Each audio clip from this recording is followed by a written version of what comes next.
dinnersdishesanddeserts.com, and today we are going to make one of my favorite holiday desserts, chocolate toffee bars.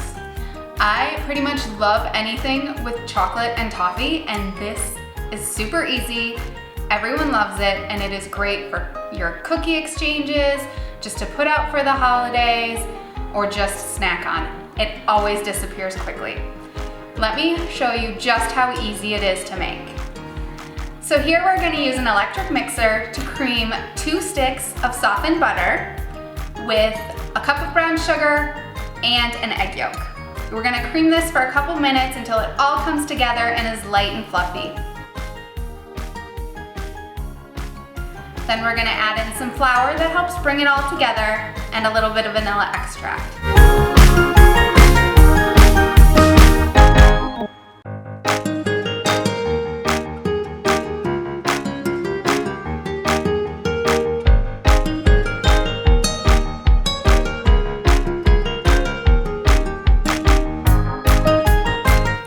Once it's all in a nice dough, we are going to press it into either a half sheet pan or a 13x9 baking dish. I like to spray mine with nonstick spray so it doesn't stick and it's easier to get out when you cut them at the end. The dough is rather sticky and it can be a little bit hard to press into the pan, but trust me, it's worth it. A few tips for that are you can spray your spatula with nonstick spray to help press it in, or you can get your hands just lightly damp and that helps press it into the pan as well. Once you have it in a nice even layer, we're gonna pop it in a 350-degree oven for about 20 to 25 minutes. When it comes out, it's gonna look a little funny. It's gonna have all these air bubbles, but that's just the butter melting, and that's what gives it that great toffee texture and taste. Next, we're gonna top with chocolate. I am using milk chocolate here, but you can use dark chocolate or semi-sweet if that's what you like better. You can let it just sit and the warm bars will help melt your chocolate, or you can put it back in the oven for just about 2 or 3 minutes. Once the chocolate chips are super shiny, you know it is time and they will melt.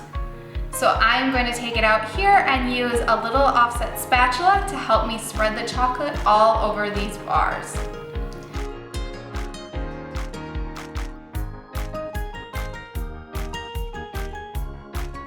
Next, we're gonna sprinkle with toffee bits. This gives it that extra crunchy texture and a little bit just more toffee flavor.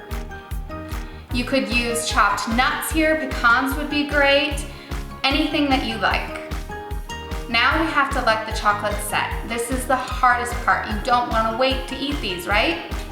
But if you're in a hurry, just let them sit in the fridge. They'll harden in about an hour and then you can slice and serve.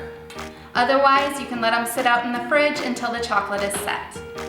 Once they're sliced, you are ready to go. They make a great addition to your cookie tray, or if you're going to a cookie exchange. Everybody is gonna love these. Plus, they're super easy to make, so you can mix up a batch whenever you need to.